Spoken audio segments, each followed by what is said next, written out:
नमस्कार दोस्तों, मैं हूं परविंदर सैनी।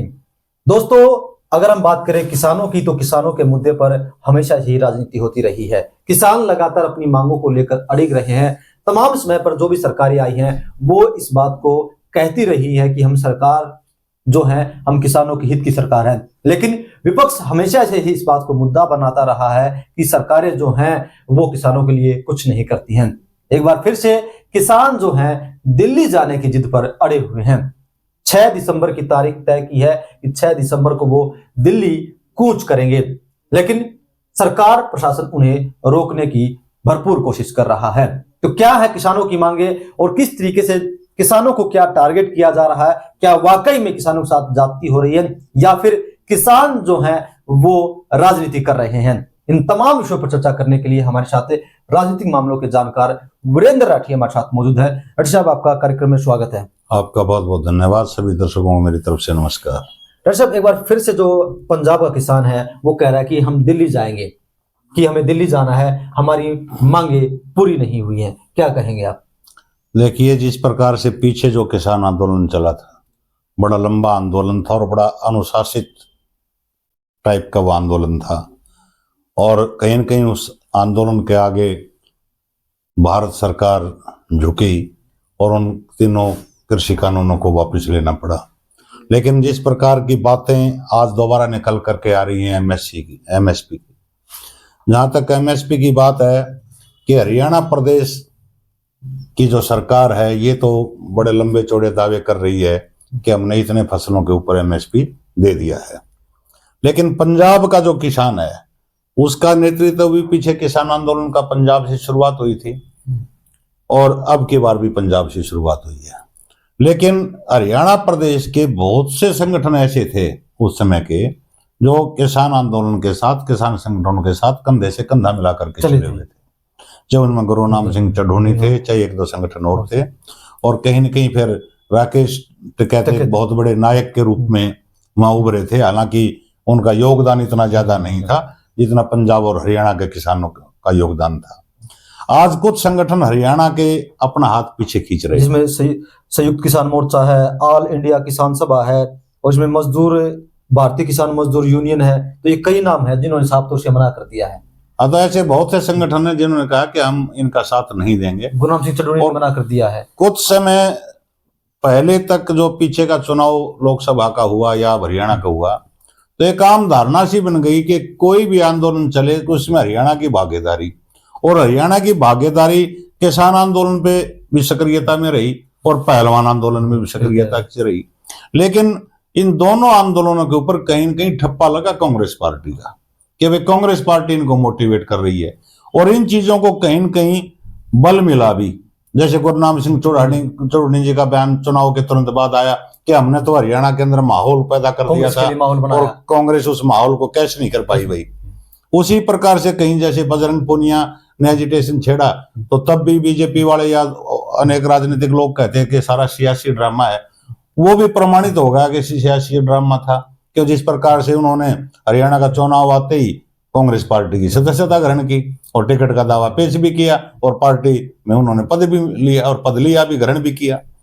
तो इस प्रकार से ऐसे आंदोलनों में से जनता का कहीं न कहीं, आम जनता का विश्वास भी जो है वो कम होता जा रहा है। किसान संगठनों के और किसानों की मांगों के कोई खिलाफ नहीं है, चाहे वो पंजाब का किसान है, चाहे हरियाणा का है, चाहे उत्तर प्रदेश का है, महाराष्ट्र का है, गुजरात का है, राजस्थान का है। सभी वो किसी एक विशेष प्रदेश के लिए डिमांड नहीं कर रहे हैं कि हमारे को ये दिया जाए। वो पूरे भारत के अंदर जो किसान वर्ग है, और किसान वर्ग में सारी जातियां आती हैं, मांग तो वो उनके लिए रख रहे हैं कि भाई एमएसपी मिलेगी तो सबको मिलेगी। और कहीं न कहीं नरेंद्र मोदी जी के लिए एक समस्या जरूर मैं मानता हूं।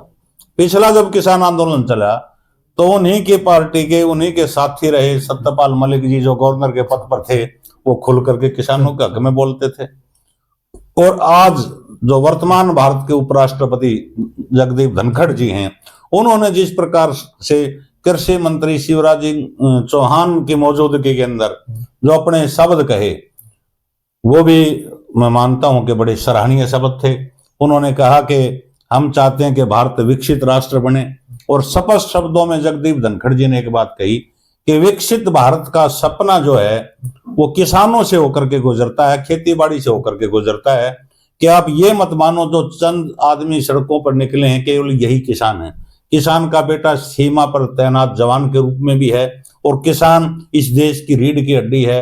और उन्होंने तो यहां तक कह दिया कि आज किसान परेशान क्यों है, इनको क्यों सड़कों पर आना पड़ रहा है, क्या इनके साथ कोई वादा खिलाफी हुई है। और एक बहुत बड़ी बात उपराष्ट्रपति जी ने कही है कि अगर किसानों को एमएसपी दे दी जाएगी कि कोई पहाड़ नहीं टूट पड़ेगा। कि मैंने बहुत स्टडी की है, बहुत से लोगों से मैंने बात की है कि एमएसपी दी जानी चाहिए।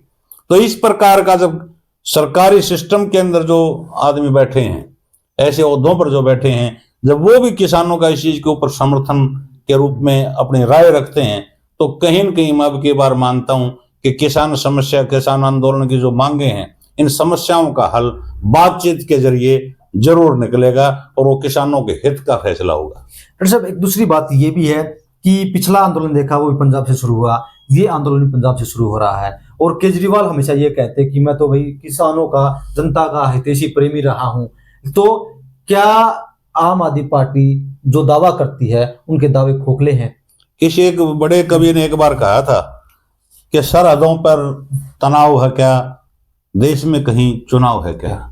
तो उनकी पंक्तियां ये होती थी कि जब सरहदों के ऊपर तनाव होगा तो समझ लीजिए देश के अंदर कहीं न कहीं चुनाव है। जब ये आंदोलन का जो सिस्टम आता है और जब उस प्रदेश साथ लगते प्रदेश में जब चुनाव होता है, तो लोग भी राजनीतिक चश्मे से इस चीज को देखते हैं। पिछला जो किसान आंदोलन हुआ उसमें केजरीवाल जी ने किसानों की मदद की, बिल्कुल बॉर्डर के ऊपर जिस प्रकार से पानी का, बिजली का, वाईफाई का जो उन्होंने सिस्टम करके दिया, किसानों को लेकिन उनका मेन मकसद क्या था? मेन मकसद उनका यह था कि पंजाब में चुनाव था और वहां उनकी पार्टी मजबूत थी। पहले ही लोकसभा चुनाव के अंदर 4 सीटें वहां से निकाल करके लेके आए थे, विधानसभा में भी ठीक ठाक स्थिति में पहले चुनाव में उनकी सीटें आई थी कि इसका असर पंजाब में भी पड़ेगा, और उनको फायदा मिला भी। आज दिल्ली के अंदर फरवरी के अंदर चुनाव है और वहीं से फिर शुरुआत हो रही है। पंजाब में सरकार किसकी है? आम आदमी पार्टी की सरकार है। कहीं जो राजनीतिक सूझबूझ वाले लोग हैं वो इस एंगल से भी इस बात को देख रहे हैं कि पंजाब से यह आंदोलन इतना जल्दी, देखो भारत की सरकार बने हुए 6-7 महीने हुए हैं, कोई सरकार का, केंद्र सरकार का कोई ऐसा फैसला अभी तक नहीं आया कि जिसके ऊपर आक्रोश जनता के अंदर हो, कि जनता उससे कहीं बेदखी हुई हो या गुस्से में हो। प्रदेश सरकार को बने हुए 1-1.5 महीना हुआ है, ना इस प्रकार का कोई फैसला यहाँ आया है। तो हरियाणा का किसान, तो हरियाणा का वोटर, तो हरियाणा की जनता तो इस चीज से भी थोड़ा सा बच के रहना चाहती है कि नहीं तो सरकार यहाँ बनी है, नई ऊपर बनी है। ऐसा कोई गलत संदेश आया भी नहीं है कि जो जनता के विरोध का हो कि भाई हम इसमें बीच में क्यों लपेटे में आए। लेकिन केजरीवाल जी की पार्टी जो है ना, वो जरूर इस चीज को टूल दे रही है। और बचे कुछ कांग्रेस के नेताओं का तो काम है कि नेताओं को बयान देना है, सरकार के विरोध में देना है, और वो कांग्रेस के नेताओं के बयान आने शुरू भी हो गए। डॉक्टर साहब, नायब सैनी पहले कह चुके कि 24 फसलों पर जो है रेट तय किए गए हैं केंद्र में, और वहीं 24 फसलों पर रेट तय किए हैं हमने हरियाणा में, तो आंदोलन बनता ही नहीं है। लेकिन कांग्रेस वाले बार बार इस मुद्दे को कह रहे हैं कि नहीं, आप लोग गड़बड़। देखो, नायब सिंह सैनी जी इस बात में स्थिति स्पष्ट कर रहे हैं अपने प्रदेश की कि हमने 24 फसलों के ऊपर हरियाणा में हमने एमएसपी तय कर दी है। लेकिन कुछ स्टेट ऐसे हैं जहां ज्यादा फसलों के ऊपर एमएसपी नहीं है। अगर सभी स्टेटों के अंदर ये एमएसपी हो तो फिर तो चाहे पंजाब का किसान है, चाहे यूपी का किसान है, चाहे राजस्थान का किसान है, वो अपने आप स्तुतिगान करने लग जाएगा सरकार का। तो बाकी प्रदेशों के अंदर नहीं है। लेकिन इस चीज के ऊपर सुधार की और भी गुंजाइश है। मूल रूप से आप देखोगे तो किसान देश की रीढ़ की हड्डी है, इसमें कोई दो राय नहीं है। अन्नदाता के रूप में इसको माना जाता है, और किसानी के बगैर किसी भी देश की जीडीपी लगा लो या अर्थव्यवस्था लगा लो, वो चल पाना बहुत मुश्किल है। लेकिन प्रदेश सरकार ने अगर कुछ अच्छा किया है तो केंद्र में भी सरकार इनकी है, तो ये मध्यस्थ बन करके, एक तरह से कहते हैं कि बातचीत का माध्यम बन करके, जो केंद्रीय कृषि मंत्री शिवराज चौहान जी हैं, उनके मार्फत अपनी बात को मोदी जी तक पहुंचाएं, ताकि 2-4 फसलें जो और डिमांड हैं वो मांगे भी पूरी हो जाएं। सारी तो होती नहीं, कुछ तो मांगे पूरी हों ताकि किसानों को राहत मिले। किसान किसी आज एक विशेष जाति नहीं है, किसान एक वर्ग है, पूरा भारत का हिस्सा किसान है, चाहे वो किसी भी जाति का क्यों ना हो, किसी भी धर्म का ना हो क्यों ना हो। लेकिन किसान एक बहुत बड़ा वर्ग है, किसान के साथ सब कुछ जुड़ा हुआ है। अगर इनकी मांगे जो हैं जायज मांगे मान लेनी चाहिए। डॉक्टर साहब, क्या हम ये मान सकते हैं किसानों के नाम पर राजनीति भी होती रही है? 2004 से लेकर 6 तक स्वामीनाथन आयोग ने तकरीबन 5 रिपोर्ट सौंपी थी और उसके बाद तकरीबन 7 साल तक कांग्रेस पार्टी ने राज किया था। तो अब कांग्रेस वाले कह रहे हैं कि अगर हमारी सरकार बने तो हम रिपोर्ट को लागू करें। तो क्या उन लोगों का सीधा सीधा मुद्दा राजनीति है? देखिए, हम छोटे बच्चे थे ना, तो एक आंदोलन हरियाणा के अंदर हुआ था न्याय युद्ध के नाम पर, चौधरी देवीलाल जी ने किया था। और उस समय एक बहुत बड़ा मुद्दा था SYL का पानी। अगर SYL का पानी चौधरी देवीलाल के परिवार के लोग एक एक लोटा भी भर के ले आओ ना, एक ले भी नहर खोद लेते, इतने साल हो गए। लेकिन धीरे धीरे चौधरी देवीलाल का प्रचंड बहुमत उस बात पे आया और लंबे समय तक प्रदेश में उसमें राजनीति चली। चौधरी बंसीलाल ये दावा करते थे कि SYL को मैं लेके आऊंगा, मैंने खुदाई करवाई थी पीछे कि मैंने उसके ऊपर बहुत वर्क किया। भजन लाल जी कहते थे कि मैंने किया, चौधरी देवीलाल जी कहते थे मैंने किया। और चौधरी ओम प्रकाश चौटाला जब मुख्यमंत्री थे उस समय कोई हाई कोर्ट या सुप्रीम कोर्ट का शायद कोई फैसला आया था और हरियाणा के अंदर दिवाली मनाई गई थी। वो फैसला होने के बाद भी वो पानी आज तक नहीं आया। राजनीतिक दल मुद्दे उठाते हैं केवल वोट चुनाव तक के, उनको वोट मिल जाए। जो स्वामीनाथन आयोग की जो रिपोर्ट आई थी उस रिपोर्ट को लागू करवाने के लिए उस समय तो भारतीय जनता पार्टी के बड़े नेता भी कपड़े उतार करके प्रदर्शन करते थे कि हम इसको लागू करेंगे।